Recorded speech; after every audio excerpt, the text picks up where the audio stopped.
Hello everyone.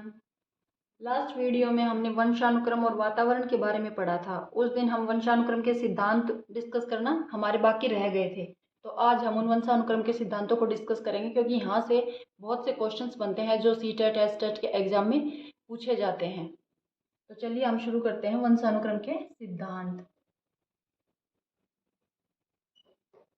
वंशानुक्रम के सिद्धांत कुछ 4-5 सिद्धांत हैं जो बहुत ही जरूरी हैं,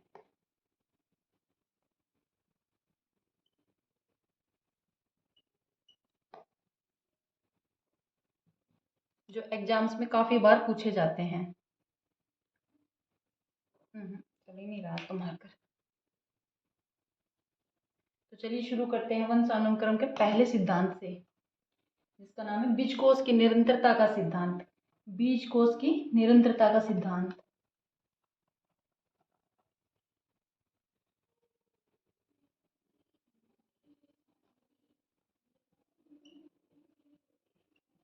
क्या है भाई ये बीजकोश की निरंतरता का सिद्धांत? अब हम इसी को डिस्कस करेंगे।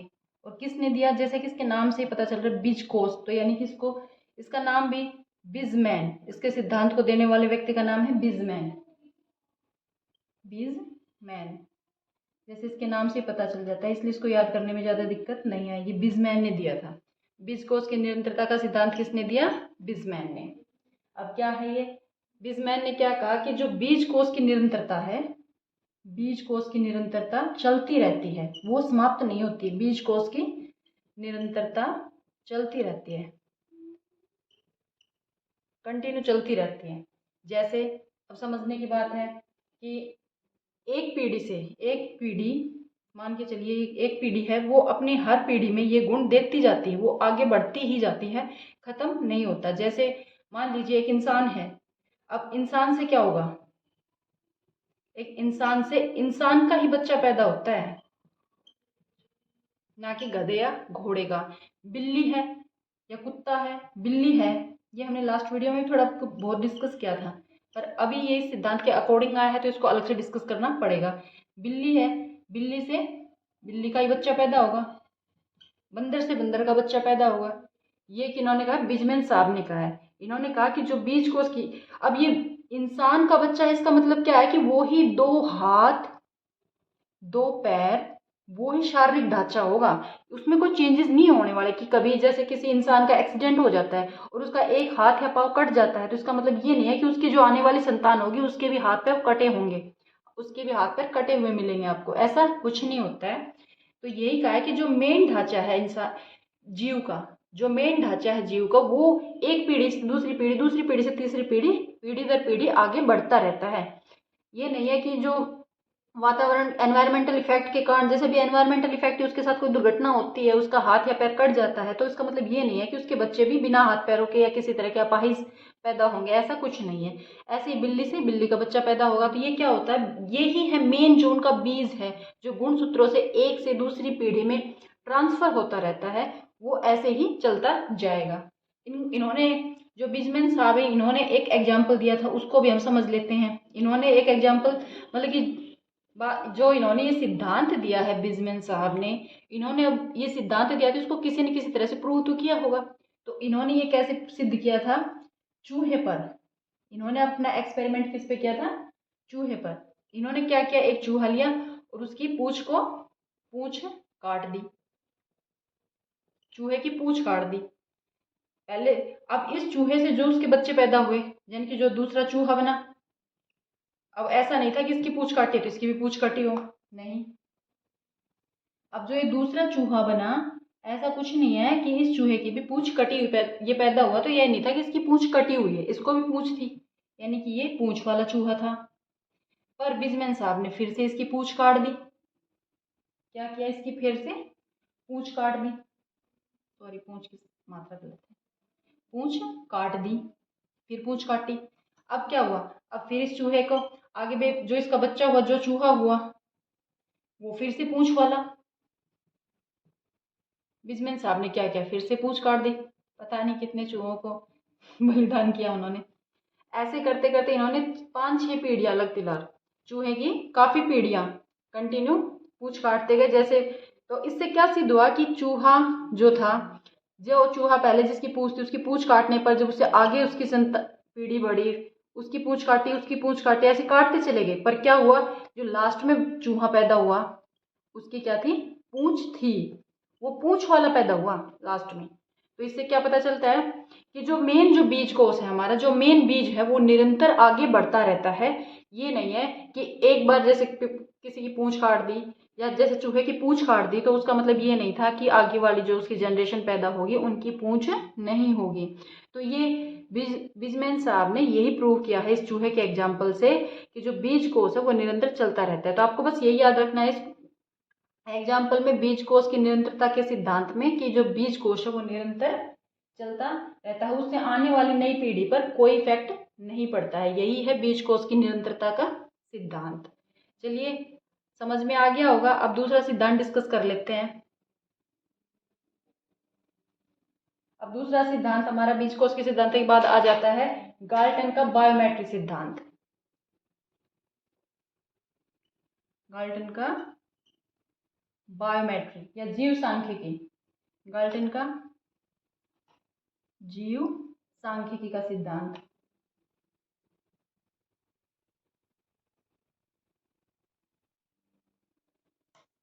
जीव सांख्यिकी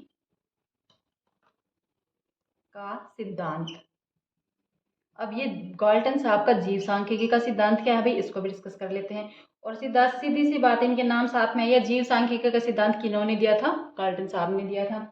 चलिए, अब इसमें इस सिद्धांत में गाल्टन साहब ने कहा है कि जो जीव है या बच्चा है, इंसान है, उसको जो गुणसूत्र मिलते हैं, जीव को जो गुणसूत्र मिलते हैं, जो उसमें पीढ़ी दर पीढ़ी ट्रांसफर होते आते हैं, उसके जो गुणसूत्र ट्रांसफर होते रहते हैं, वो उसके पूर्वजों से कैसे उसमें आते हैं, मतलब कि उसके पूर्वजों का, उसके अब पेरेंट्स का कितना योगदान होता है, हम इस चीज़ को देख लेते हैं इसमें। तो बच्चे के जो माता पिता होते हैं, टोटल गुणसूत्र जो मिले हैं, क्रोमोसोम्स या जीन्स जो बच्चे में आए हैं, माता पिता से में उसका कितना योगदान है। तो माता पिता में 1/2% बताया जाता है कि माता पिता का टोटल जीन्स में 1/2% योगदान होता है, जिसको हम 50% मान लेते हैं। इन्होंने यही बताए हैं कि माता पिता का कितना योगदान, उसके दादा दादी नाना नानी का कितना है, और जो उसके परदादा नानी है यानी कि उनके पूर्वजों का कैसे कितना इफेक्ट रहा है, कितना रोल रहा है इसमें। अब 1/4 आ जाता है दादा दादी, दादी दादा कुछ भी लगा लीजिए, दादा दादी और नाना नानी। अब इसको हम कितना मानेंगे, इसको मानेंगे हम इसका आधा। जैसे माँ बाप से माता पिता का आधा दादा दादी नाना नानी का है, तो ये हो जाएगा 25%। ये जो जीन्स में योगदान है ना, वो डिस्कस किया जा रहा है, यानी कि जो उसको गुणसूत्र उसके पेरेंट्स से मिलते हैं। बच्चे को तो पेरेंट्स से ही मिलते हैं, पर पेरेंट्स को उसके पेरेंट्स से मिले थे, उनके पेरेंट्स को उनके पेरेंट्स से मिले थे। तो है तो वही फॉर्म चलती आ रही है ना, कि उनके पेरेंट्स का दिया हुआ उसके पेरेंट्स के पास, वो तो विरासत में जैसे जमीन जायदाद मिलती है, वैसे ही विरासत में गुणसूत्र भी तो मिल रहे हैं। उनकी गुण विशेषताएं, कमियां खूबियां जो भी हैं उनके अंदर सब मिल रही हैं। तो ऐसे ही आधा जो होता है, हाफ होता है दादा माता पिता का, 1/4 यानी कि 1/4 दादा दादी नाना नानी, जिसको हम यहाँ 25% समझ लेते हैं। अब आगे 1/8% पर दादा दादी पर नाना नानी, और यहाँ समझे तो 12.5 यानी कि 12.5%। अब उसके भी आगे चलते हैं। अभी भाई काफ़ी पीढ़ियों तक का मिला हुआ है ना, ऐसी बात थोड़ी है कि अभी का करंट है। अभी 1/16 आ गया, 1/16 ये हो जाता है जो आपकी दादा दादी हैं इनके पेरेंट्स, नाना नानी हैं इनके पेरेंट्स थे। भाई इनको तो इनके पेरेंट्स से ही मिला था ना, दादा दादी को उनके माँ बाप से, नाना नानी को उनके माँ बाप से मिला था। तो ये 1/16 16 जो है उसको हम लिख देते हैं अन्य पीढ़ियों से, अन्य पीढ़ियों से। और ये हो जाएगा, इसका हाफ कर लेते हैं अभी, समझ गए। यानी कि गाल्टन साहब ने जो जीव सांख्यिकी का सिद्धांत दिया है उसमें इन्होंने सिर्फ यही कहा है, यही प्रूव करने की कोशिश की है, या यही बताया है कि जो बच्चे को उसके पूर्वजों से, उसके माता पिता से जो क्रोमोसोम्स मिलते हैं, जो गुणसूत्र मिलते हैं, उनमें उनका कितना कितना हिस्सा होता है, कितना शेयर होता है।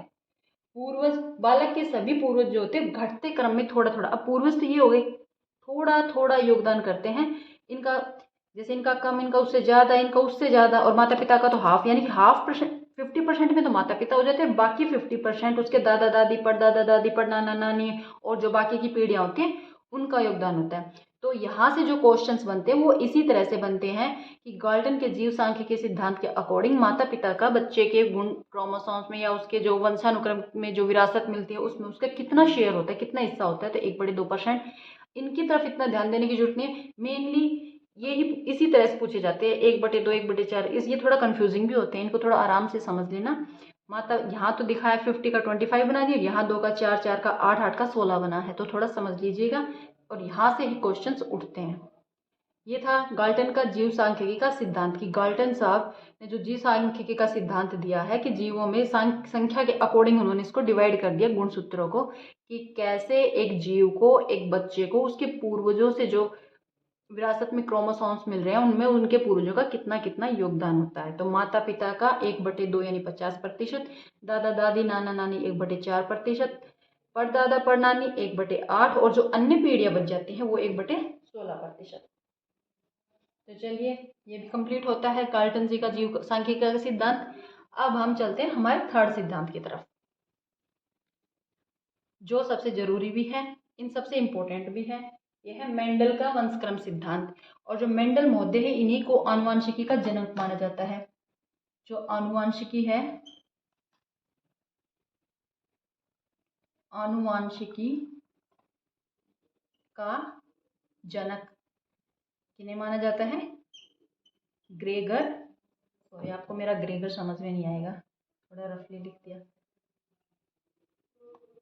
Gregor Mendel, sorry Gregor Mendel, Gregor Mendel साहब। आनुवांशिकी का जनक किन्हें कहा जाता है? ग्रेगर मेंडल को। और जो मेंडल साहब ने जो सिद्धांत दिया है, मेंडल का वंशक्रम का सिद्धांत,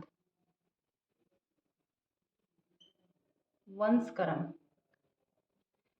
अब इन्होंने बताया है कि कैसे जो हमारे गुणसूत्र हैं उनका इफेक्ट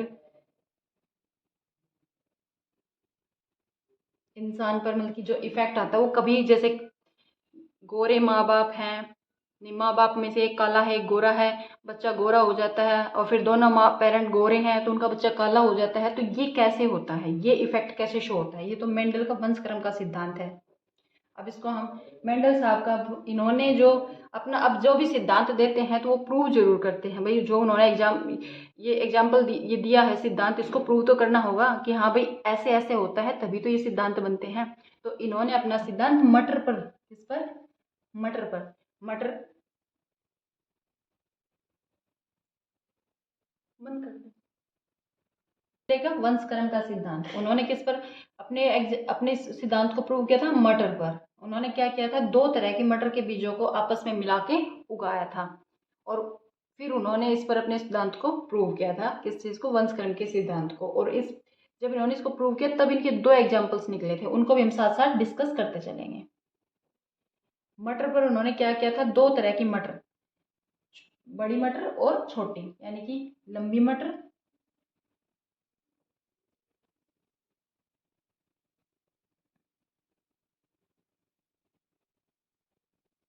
और बोनी मटर, दोनों तरह के बीजों को मिक्सअप करके उगा दिया, मान के चलिए। और यहाँ जो मटर उगी, लंबी मटर, इनको हम टोल लिख लेते हैं, छोटी मटर को एस लिख देते हैं। यहाँ जो मटर उगी थी वो उगी टोल। लंबी मटर और छोटी मटर दोनों तरह के बीजों को इन्होंने मिक्स करके उगाया। जब क्रॉस मिक्स किया तो उन्होंने यहाँ जो उगाया तो इन्होंने देखा ये क्या, ये तो सारी लंबी मटर उगी हैं, छोटी मटर भी, मैंने तो छोटी मटर के बीज भी उगाए थे, वो तो गायब ही हो गए। पर इसका मतलब ये नहीं था कि अब जो ये लंबी मटरें उग गई हैं इसके बाद सारी मटर लंबी ही उगेंगी। इन्होंने जो दो अपने नियम बताए हैं, मेंडल साहब ने जो 2 नियम बताए हैं, वो एक उनका नियम तो यही प्रूव हो जाता है कि प्रभाव का नियम या प्रधानता का नियम, प्रभावशीलता या प्रधानता, प्रधानता का नियम, ये नियम क्या बताता है? प्रभावशीलता या प्रधानता का नियम, कि यहाँ पर जो है छोटी मटर का जो गुण थे वो छुप गए और सिर्फ लंबी मटर की ही प्रभावशीलता रही या प्रधानता रही। इसलिए क्या हुआ कि यहाँ जो मटर के सारे पौधे हो गए और जो उनसे बीज मिले वो सारे लंबी मटर के थे, जो पौधे हो गए वो सारे लंबी मटर के हो गए। तो ये नियम, इस एग्जाम्पल से ये प्रूव हो गया कि यहाँ प्रभावशीलता या प्रधानता का नियम काम कर रहा है, कि जो लंबी और छोटी मटर मिक्स करके उगाई तो यहाँ सिर्फ सारी लंबी मटरें ही उगी। तो इसका मतलब क्या है कि यहाँ जो लंबाई का गुण था वो प्रधान रहा, लंबी मटरों का जो गुण था वो प्रधान रहा। अभी इंसानों पे कैसे लागू होता है? जैसे किसी बच्चे के माता पिता में से माता पिता, माता गोरी,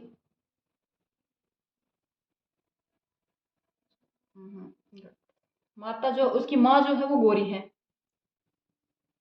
और पिता काले हैं, और जो बच्चा होता है उनका वो गोरा हो जाता है। तो ये क्या हुआ? यहाँ पर जो गोरा रंग है ये प्रधान रहा, प्रभावशील, इसका प्रभाव ज्यादा रहा। माता पिता में से जो माँ गोरी है पिता काला है, तो उसमें से जो बच्चा पैदा हुआ उनका जब, तो वो गोरा हुआ। तो इसका मतलब क्या हुआ कि यहाँ जो माता गोरी थी उसके जो उसकी माँ थी, उसकी माँ से जो उसको क्रोमोसोम्स मिले उनमें वो ज्यादा प्रभावी रहे, उनकी ज्यादा प्रधानता रहे। तो यहाँ इस एग्जाम्पल से ये पता चल जाता है कि यहाँ प्रधानता या प्रभावशीलता का नियम काम कर रहा है। पर इसका मतलब ये नहीं है कि जो ये काला रंग ये पिता के क्रोमोसोम से ये बिल्कुल खत्म ही हो गए, नहीं, ये भी है पर ये यहाँ छुपे हुए हैं।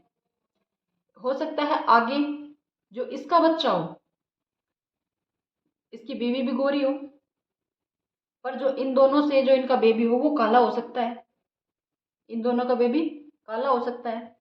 वो क्यों? क्योंकि भाई इसके अंदर जो इसके पिता के क्रोमोसोम आए थे, इसके पिता के जो गुण आए थे, वो काला रंग का गुण था, वो अभी यहाँ इसमें तो छुपा हुआ था पर वो इसके बच्चे में उजागर हो गया। समझ पा रहे हैं आप लोग? तो यही है प्रभावशीलता या प्रधानता का नियम। अब ये तो यहाँ तक इसकी जो फर्स्ट जनरेशन थी, पहली पीढ़ी थी, वहां तक आया। अब हम अभी उन्होंने ऐसा नहीं कि बस ये मटर हो गया और ये इनका एग्जाम्पल खत्म हो गया, नहीं, अब इन्होंने इन बीजों को फिर से उगा दिया। और जब ये बीज उगाए तो फिर ये बीज उन्होंने फिर चार, जैसे कि अब इन बीजों से चार पौधे निकले। अब वो क्या थे? तीन तो लंबे और एक छोटा।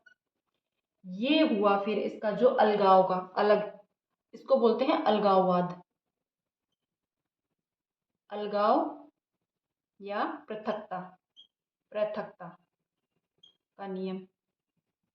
इन्होंने इस सिद्धांत से दो नियम प्रूव किए थे, ये फर्स्ट और ये सेकंड, इन्होंने मेंडल साहब ने। तो इनका जो ये अलगाववाद या पृथकता का नियम था ये यही है कि अभी इसके अंदर यहाँ तो सारे मटर थी वो लंबे पौधे हो गए, ये जो छोटे मटर का गुण था ये छुप गया था, पर वो यहाँ उभर के आया सामने। तीन तो लंबी मटर हुई पर चौथी छोटी। अब क्या हुआ? इनसे भी आगे, इनको भी उगाया गया आगे, इन बीजों को। ये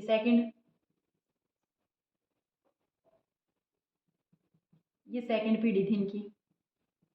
और यहाँ जो आई थर्ड पीढ़ी। अब इसमें क्या हुआ? इसमें क्या होता है? पहली पीढ़ी में सारी टोल, सारी मटरें लंबी। दूसरी पीढ़ी में क्या होता है? सॉरी, दूसरी इस पौधे में तीन लंबी एक छोटी, यहाँ भी तीन लंबी एक छोटी, और यहाँ सारी ही छोटी। यानी कि यहाँ स्मॉल मटर से सारे ही स्मॉल मटर, यहाँ इन लॉन्ग मटर में जो लंबी मटरें थी, उन लंबी मटर के पौधे थे उनमें से तीन लंबे पौधे और एक छोटा पौधा। यहाँ भी तीन लंबे पौधे और एक छोटा पौधा, और यहाँ सारे ही लंबे पौधे।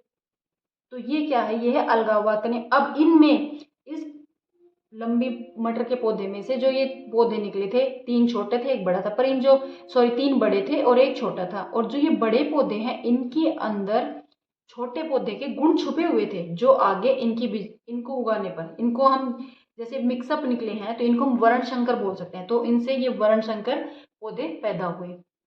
ठीक, तो इसी से मेंडल साहब ने अपने दो ये नियम भी प्रूव कर दिए कि यहाँ तो सारे पौधे लंबे हुए, यानी कि यहाँ लंबे पौधे की प्रधानता थी, इसका प्रभाव ज्यादा था। अब दूसरी पीढ़ी और तीसरी पीढ़ी जब इनकी उगाई इन पौधों की, तो इससे क्या पता चला कि कुछ छोटे कुछ बड़े। तो इसका मतलब क्या था कि यहाँ जो छोटे पौधे का गुण छिपा हुआ था वो अलगाववाद का नियम बन के यहाँ निकल के आया है। ऐसे ही यहाँ नीचे हुआ है। तो अब आपको ये मेंडले साहब का वंशक्रम का जो ये सिद्धांत है समझ में आ गया होगा। अच्छे से देख लीजिए।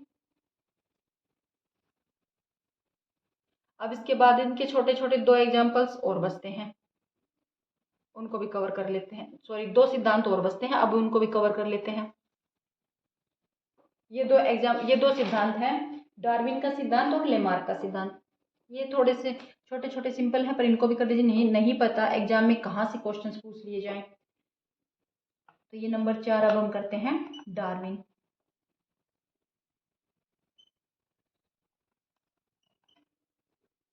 डार्विन का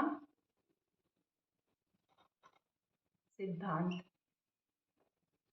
अब डार्विन के सिद्धांत में डार्विन साहब क्या बोलते हैं, अब ये भी देख लेते हैं। इन्होंने कहा कि जो हमारा जीवन है वो संघर्षों से भरा हुआ है। जीव का जो जीवन है, जीव का जीवन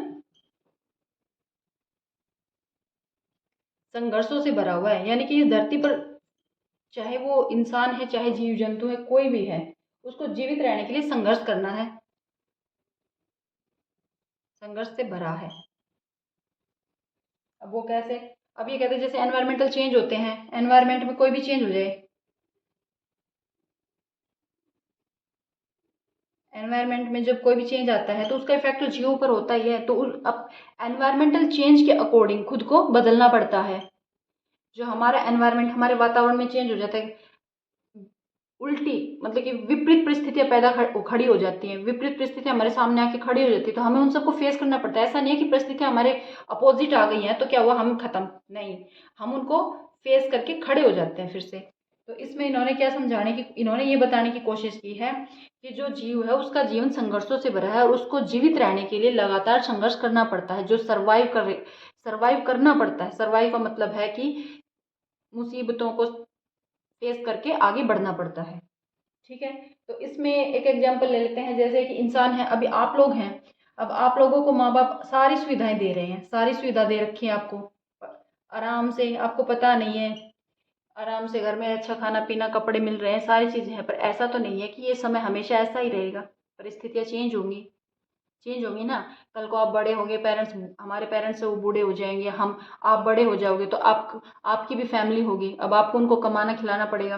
तो आप उन परिस्थितियों को फेस करने के लिए, आगे जो कंडीशंस आने वाले उनके लिए अब क्या कर रहे हो, अब ये आप संघर्ष कर रहे हो ना। ये संघर्ष ही है, ये संघर्ष ही चल रहा है आपका। आप जॉब के लिए प्रिपेयर हो रहे हो, ये किस लिए, फ्यूचर की सोच के ना, कि हाँ हमें जॉब मिल जाएगी, हम भी अब फिर आगे अपने पेरेंट्स को, अपनी फैमिली को अच्छे से रख सकेंगे। तो ये क्या है, इंसान को अपनी परिस्थितियों के अकॉर्डिंग हमेशा संघर्ष करना पड़ता है। उसको जीवित रहना है, समाज सर्वाइव करना है इस अर्थ पर, तो उसको संघर्ष करते रहना होगा। यही डार्विन का सिद्धांत है कि जीव का जीवन संघर्षों से भरा है। चाहे वो कैसी भी कंडीशंस आ जाए, कैसी भी परिस्थितियां आ जाए, उनको संघर्ष करते रहना पड़ेगा, संघर्ष करना पड़ेगा परिस्थितियों के अनुसार, संघर्ष करना पड़ेगा परिस्थितियों के अनुसार आपको। भाई थोड़ा सा रफ हो जाती है राइटिंग, देख, ठीक है ना। यही डार्विन साहब कहना चाहते हैं। इससे ज़्यादा इनके एग्जाम्पल में नहीं, इनके सिद्धांत में कुछ खास है नहीं। अभी एक सिद्धांत और बचता है, हम उसको और पढ़ लेते, फिर आपके वंशक्रम के जो भी सिद्धांत है वो सब कंप्लीट हो जाएंगे। और मेरे हिसाब से तो आपके सिद्धांतों से अगर कोई क्वेश्चन आता है तो फिर वो रहना नहीं चाहिए।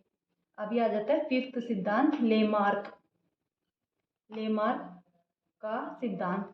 इनका सिद्धांत समझने में तो अच्छा है, थोड़ा सा अटपटा है, पर उसको इतना वैल्यूएबल नहीं है, इतना माना नहीं जाता है, क्योंकि ये थोड़ा सा वाद विवाद का कारण बना हुआ है।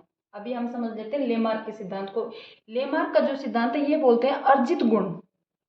अर्जित, अर्जित मतलब जो हमने एक पीढ़ी, मतलब कि अर्जित गुण का मतलब जो हमने अभी इकट्ठे किए हैं वो हमारी आने वाली पीढ़ी में चले जाएंगे। अर्जित गुण अगली पीढ़ी में ट्रांसफर होते हैं, अगली पीढ़ी में, सॉरी, अगली पीढ़ी में चले जाते हैं, अगली पीढ़ी में चले जाते हैं। पर ऐसा है नहीं। इन्होंने अपने इसको प्रूव करने के लिए जिराफ का एग्जाम्पल दिया है। इन्होंने कहा कि जो जो हम इन जो जो जीव अपनी पूरे जीवन काल में जो जो गुण अर्जित करता है वो अपनी आने वाली पीढ़ियों में ट्रांसफर कर देता है, पर ऐसा है नहीं। इन्होंने बताया कि जैसे जिराफ का एग्जाम्पल दिया इन्होंने, अब जैसे ये पेड़ है और अब ये जिराफ है, ये समझ लीजिए जिराफ की गर्दन है। अब इतना बड़ा मेरे को जिराफ ड्रॉ करना नहीं आता। पहले तो आप ये समझिए जैसे घास के मैदान, पहले जिराफ जो था उसकी गर्दन छोटी थी, वो यहीं नीचे घास के मैदानों में खाना खा लेते थे, सॉरी घास के मैदानों में घास फूस पत्तियां खा लेते थे। पर क्या हुआ, कुछ कंडीशंस ऐसी आई, कभी जैसे बारिश कम हुई हो, पेड़ पौधों की पत्तियां तो फिर भी काफ़ी टाइम बाद, क्योंकि पेड़ की जड़ें तो लंबी होती हैं, पानी नीचे से सोख लेती हैं, घास की जड़ें छोटी होती है वो जल्दी सूख गई हो, या और भी जीव जंतु हैं जो घास खाते हैं, तो मैदानों की घास खत्म हो गई है, जो मैदानों की घास है वो खत्म हो गई। तो क्या किया, अब जिराफ ने अपनी गर्दन को थोड़ा थोड़ा धीरे धीरे पीढ़ी दर पीढ़ी ग्रो किया है ताकि वो पेड़ की पत्तियां खा सके। ये बता रहे हमारे लेमार्क साहब कि पहले जिराफ की गर्दन छोटी थी, पर धीरे धीरे उसने अपनी जरूरतों के हिसाब से, क्या जरूरत, ये पॉइंट्स देख लेना, जरूरत के हिसाब से, जरूरतों के हिसाब से, जरूरतों के अनुसार अपनी गर्दन लंबी करते चले गए। इन्होंने ये एग्जाम्पल दिया है, पर ऐसा होता नहीं है क्योंकि ये तो इनका अर्जित गुण है, अर्जित गुण है, और ये अर्जित गुण पीढ़ी दर पीढ़ी ट्रांसफर नहीं हो सकता। इसलिए इनके इस सिद्धांत पर हमेशा वाद विवाद रहता है। पर फिर भी आप इसको पढ़ लीजिए, समझ लीजिए, पता नहीं एग्जाम में कहाँ से क्या पूछ लिया जाता है, और इसके लिए हमें सभी सिद्धांतों को समझना जरूरी है। अब आप ये बात मान लीजिए, चलो इन्होंने ये समझा दिया कि अर्जित गुण है, पर अर्जित गुण कभी ट्रांसफर नहीं होते हैं। जैसे डॉक्टर का बेटा है, डॉक्टर का बेटा डॉक्टर नहीं, अगर अर्जित गुण, अभी उसको डॉक्टर बनने के लिए पढ़ना पड़ेगा, डिग्रियां लेनी पड़ेगी, सारा काम करना पड़ेगा। ऐसा तो नहीं है ना कि डॉक्टर का बेटा और पैदा हुआ वो डॉक्टर ही हो गया, ऐसा तो नहीं है। तो टीचर का बेटा है, वो पैदा हुआ टीचर ही हो गया। अब हम जो इतनी, आप लोग जो इतनी मेहनत कर रहे हैं वो वेस्ट है, क्योंकि टीचर से तो टीचर ही पैदा हो रहे हैं। समझ रहे हैं आप लोग, ऐसा कुछ नहीं है। इसलिए इस पर हमेशा वाद विवाद चलता है कि अर्जित गुण कभी भी पीढ़ी दर पीढ़ी ट्रांसफर नहीं होते। जरूरी नहीं है डॉक्टर का बेटा डॉक्टर बने, डॉक्टर का बेटा टीचर बन सकता है, टीचर बन सकता है, पायलट बन सकता है, कुछ भी बन सकता है, कोई जरूरी तो नहीं है ना डॉक्टर का बेटा डॉक्टर ही बने। तो आपको ये समझ में आ रहा होगा कि लेमार्क का सिद्धांत क्या है। लेमार्क में ये बताना चाहते हैं कि अर्जित गुण पीढ़ी दर पीढ़ी ट्रांसफर होते हैं, आप ये समझ लीजिए। पर ये वाद विवाद का कारण है, इस पर हमेशा थोड़ा सा बहस चलती रहती है। इसको अभी इतना अप्रूवल नहीं मिला है, पर जो बताया गया है वो तो समझाना पड़ेगा। ये थे वंशानुक्रम के सिद्धांत, 5 सिद्धांत थे जो हमने आपको समझा दिए हैं। बीजकोष की निरंतरता का सिद्धांत, गाल्टन की जीव सांख्यिकी का सिद्धांत, और उसके बाद आता है ये मेंडल साहब का सिद्धांत जो मटर पर किया था, सबसे इंपॉर्टेंट यही है मटर का। और उसके बाद आता है लेमार्क का सिद्धांत, सॉरी डार्विन का सिद्धांत, और फिर लेमार्क का सिद्धांत। ये आपको अच्छी तरह से समझ में आ चुका होगा। आज के लिए इतना ही। अभी इसके कुछ नियम बचते हैं, वंशानुक्रम के 3 नियम बचते हैं, वो हम आपको बताएंगे नेक्स्ट वीडियो में। अगर आपको मेरा वीडियो अच्छा लगता है तो इसे शेयर कीजिए, सब्सक्राइब कीजिए और लाइक कीजिए। ये वीडियो अभी जो आपका एसटेट का एग्ज़ाम आने वाला है, या आगे कभी सीटेट का एग्ज़ाम होगा, या जहाँ जो भी कोई टीचिंग का एग्ज़ाम है जहाँ सीडीपी से क्वेश्चंस पूछे जाते हैं, वहाँ आपके लिए बहुत ही फ़ायदेमंद होने वाले हैं। और मैं कोशिश करूँगी कि आपको रोज़ एक वीडियो दिया जाए। सीडीपी के सभी टॉपिक्स पर डेली आपको वीडियो मिलेगा। एग्ज़ाम जैसे एसटेट के, अभी एसटेट 2023 आ रहा है, नवंबर में आ रहा है, तो नवंबर तक आपको कंटिन्यू वीडियो दिए जाएंगे। और एग्ज़ाम से 10-15 दिन पहले आपको जो लास्ट ईयर के क्वेश्चन है, लास्ट ईयर के एग्ज़ाम से जो लास्ट ईयर के क्वेश्चंस हैं वो भी सॉल्व करवाए जाएंगे। इसलिए बने रहिए मेरे चैनल पर और इसका सब्सक्राइब कीजिए। Thank you.